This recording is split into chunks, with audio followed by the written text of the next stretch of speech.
जय हिंद, नमस्कार। शुरू करते हैं आज का वीडियो। तो आज का जो वीडियो है भारत के महान शासक सूरजमल के बारे में है। वे इतिहास के महान शासक थे। यह एक जाट राजा थे और इनका जो पहला भाग है वह वीडियो अपलोड कर दिया गया है, आप उसे जरूर एक बार देख लीजिएगा। और यह उनके बारे में सेकेंड वीडियो है यह।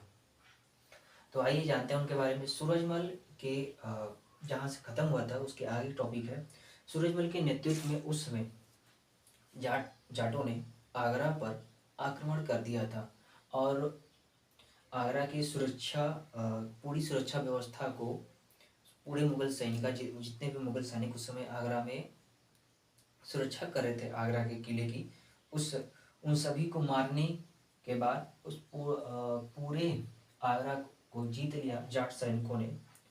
सूरजमल के नेतृत्व में जाट सैनिकों ने पूरे आगरा को उस समय जीत लिया। जीतने के बाद 25 दिसंबर साथ ही 25 दिसंबर सन 1763 में दिल्ली के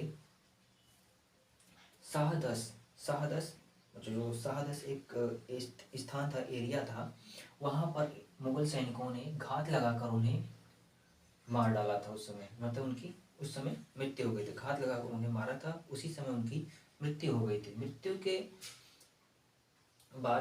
के बाद उस समय पूरे जो आगरा में या उसके बाद जितने भी आसपास के इलाके में, दिल्ली के आसपास जो उनका इलाका था, उस समय उनके स्थान पर जहाँ पर उनकी लाश थी दिल्ली में, वहाँ पर तकरीबन कुल 25,000 पैदल सेना थे और 15,000 घुड़सवार सेना उसमें स्थित थे। उसके बाद किले के बाहर जो सेना स्थित थे उन्हें छोड़कर इन सभी तैनात, मतलब उसमें वहाँ पर इतने सेना पूरी तरह से तैनात थे। और आगे चले बढ़ते हैं। भरतपुर में जो इसमें स्थित है, भरतपुर में जो उनकी राजधानी थी वहाँ पर स्थित है, मतलब उन्होंने भरतपुर को उसमें अपनी जहाँ पर स्थित है वह इलाका सोघरिया जाट सरदार उसमें हुआ करते थे। तो भरतपुर में जो सोघरिया जाट सरदार थे वह उनका नाम रुस्तम था। उनके अधिकार में वह सोघरिया गांव उनके अधिकार में था। पर सूरजमल के जो पिता थे बंदन सिंह, उन्होंने कई बार ऑफर दिया उन्हें कि आप हमारे यहाँ मिल जाइए, नहीं तो हमें कोई भी तबाह कर सकता है। पर बंदन सिंह की बात उन्होंने नहीं मानी। तो बंदन सिंह ने अपने पुत्र सूरजमल को आदेश दिया। अपने 25 वर्षीय जो उनके पुत्र थे उस समय, उन्होंने आदेश दिया कि जाओ तुम सुधरिया जो गांव है उस पर आक्रमण कर दो। आक्रमण करके सूरजमल ने उस पूरे गांव को जीत लिया और जीतने के बाद उसी जगह भरतपुर का उन्होंने नींव रखा, मतलब भरतपुर नगर का एक नींव रखा। नींव रखने के बाद यह कांड पूरा जो हुआ था यह सन 1733 में हुआ था। और भरतपुर को जो सोघरिया गांव है उन्हें सन 1732 में जीता था। सन 1732 में सोघरिया गांव को जीता था और बंदन सिंह मतलब आदेश दिए थे सन 1732 में सोघरिया गांव को तबाह करके वहां पर सन 1733 में भरतपुर नगर का नींव रखा गया था। इस बात को याद रखना सबसे ज़्यादा जरूरी है, कंफ्यूज हो जाते हैं कभी कभी।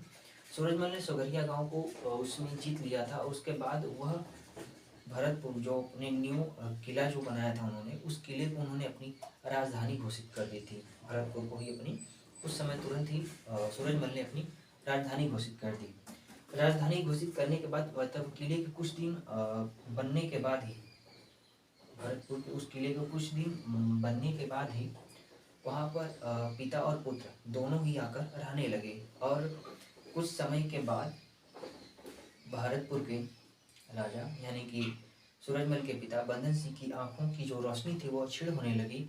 उसी के कारण उन्होंने अपने सबसे विश्वास पात्र पुत्र, जिसपे वो सबसे ज़्यादा विश्वास करते थे, जिसकी हर जगह आवश्यकता पड़ने पर वो हर जगह जो पुत्र उनका साथ दिया करता था, सूरजमल, उन्हें अपने राज्य का राजा घोषित कर दिया। राजा घोषित करने के बाद सूरजमल का जो भरतपुर का किला है, जो भरतपुर किले में इसमें स्थित है, उसे लोहगढ़ किला भी कहा जाता है, क्योंकि उस पर कई राजाओं ने आक्रमण किया पर आज तक किसी ने भी उस किले को, मतलब उस समय के किसी भी राजा ने उस पे मुगलों ने आक्रमण किया, उसके बाद मराठाओं ने भी आक्रमण किया था, राजपूतों ने भी आक्रमण किया, पर कोई भी उस किले को जीत ना सका। इसलिए उसे लोहगढ़ किला भी के नाम से भी जाना जाता है, भरतपुर के। बाद में उन्होंने राजगद्दी संभाली। राजगद्दी संभालने के बाद और इनकी मृत्यु कैसे हुई थी इसके बारे में तो आपको पहले ही बता चुके हैं। उसके बाद आंखों की रोशनी क्षीण होने लगी। उसके बाद अपने विश्वास पात्र अपने पुत्र को अपने पास बुलाया।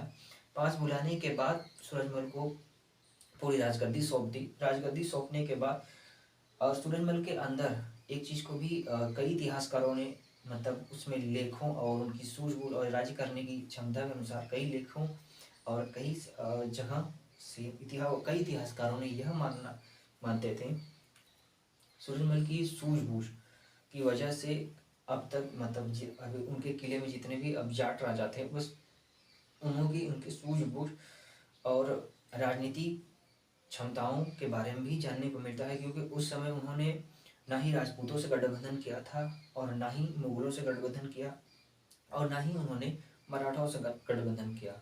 उन्होंने इन तीनों से संघर्ष किया बस अपने सूझबूझ और राजनीति के ज्ञान के बदौलत। और रण में तो भैया वो महान थे ही, कई युद्ध उन्होंने भी लड़ा था।